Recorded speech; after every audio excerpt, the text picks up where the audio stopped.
I think one of the biggest mistakes that I see is just dealerships who don't let their team have fun with social media and participate in social media. Speaking with a Ford dealer yesterday afternoon, they had a ton of great organic content, all sorts of things, some silly things. They're literally throwing a ball in the showroom. There was a guy dressed up in a wild suit walking through the service department, but just real, authentic things that happen at the dealership. They're posting that content organically. So that's going into their feed on Meta. My suggestion to them, take that content and amplify it out. Use a paid ad strategy to let shoppers who may be in your local community who don't know about you know that your dealership is a fun place. So when they show up and they may meet a salesperson virtually through social media, we've seen oftentimes where if we put a particular salesperson out and we deliver that content to local shoppers, may come in and say, hey, Michael, I saw Bill on an Instagram reel the other day. Can I work with Bill? So I would say that if we're going to hone down to one specific mistake that people may not be taking advantage of, is just having fun and getting out there, letting their brand be known for something other than just vehicles. Yeah. What's interesting, and I'm glad you threw the period after that last statement, because that, as you were saying this to me, I wrote down amplify authenticity with advertising. If I'm not willing to amplify what makes me authentic, that goes beyond, like you just said, the vehicle, then how deeply do I actually believe in the people in my organization? Shouldn't I want to amplify the thing that is unique? How do you recommend to them to get comfortable with this? What's the starting point? How do you drag authentic? Because I think most organizations, we show up and we're afraid to be ourselves. Maybe we're too goofy, or maybe we're controversial or whatever. And I would imagine dealers, business owners in general might have this same concern. So how do you recommend allowing for your people to just be themselves? Yeah, you raise a very good point, and people have asked the question in the past, like, how do you train or qualify authenticity? To your point, what's too far in one direction or the other? I think it's going to vary, right? Every dealership is going to have a different level of tolerance for what may be over the line or not from a fun perspective. In terms of how to get it started, find your champion, right? Figure out who that one person could be. Who is the person that at the dealership is willing to get in front of the camera?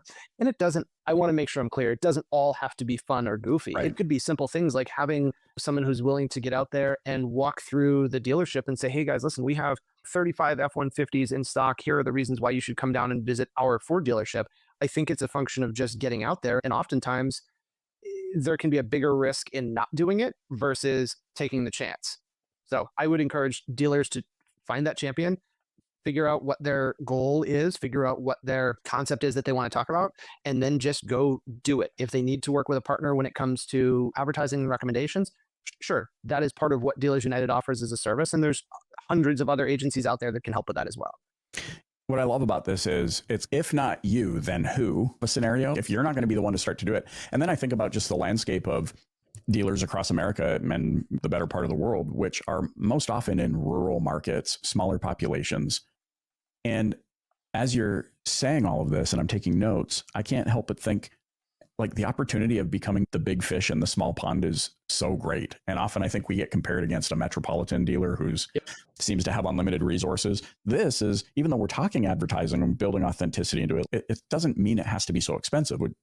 Is that tracking for you with what you're seeing? 100% tracking. It really, truly is. And using your analogy of maybe the smaller dealer versus a larger dealer. And again, we work with big dealers, we work with smaller dealers. The reality is we're back to a time where inventory is really, truly a commodity. The vehicle, for the most part, is a commodity. It's not so limited. It's not so scarce.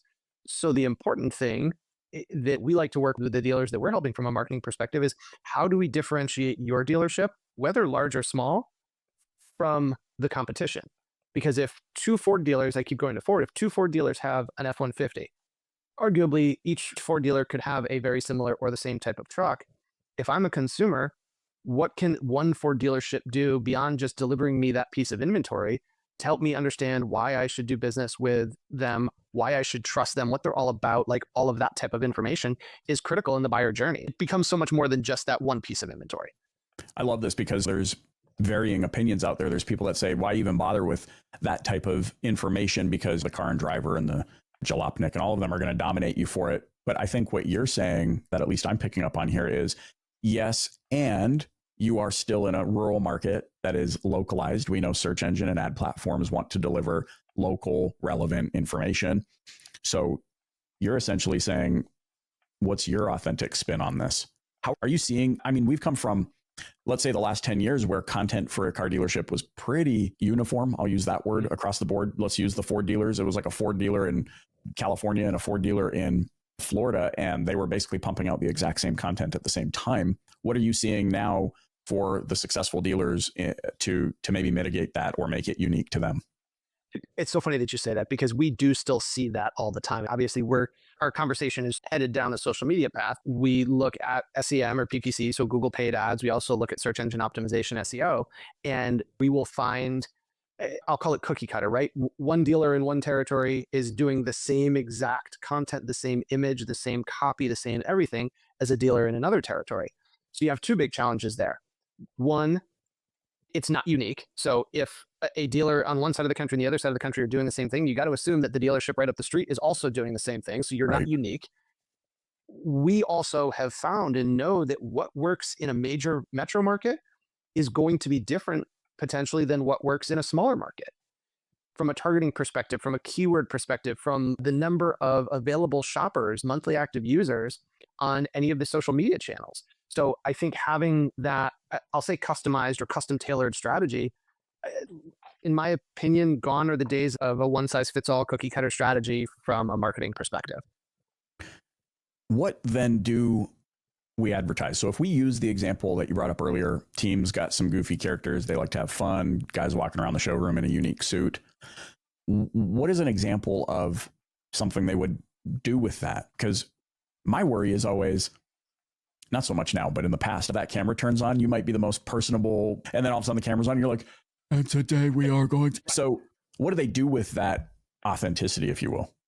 Yeah, and you raise a very valid point, right? You need to have a full funnel strategy. So something with that, we're calling it authenticity, but that very like humanized, individual, personal type of content, that's part of the strategy. It's not all of the strategy. So that's very much, if we talk about a marketing funnel, top of funnel, that was very much like top of funnel type awareness advertising. So that could be an introduction, and it doesn't necessarily just have to be the silly, fun, goofy stuff. Think about community initiatives. Think about things that dealers do to support local communities. Big believer in the fact that dealerships are the cornerstone of many communities.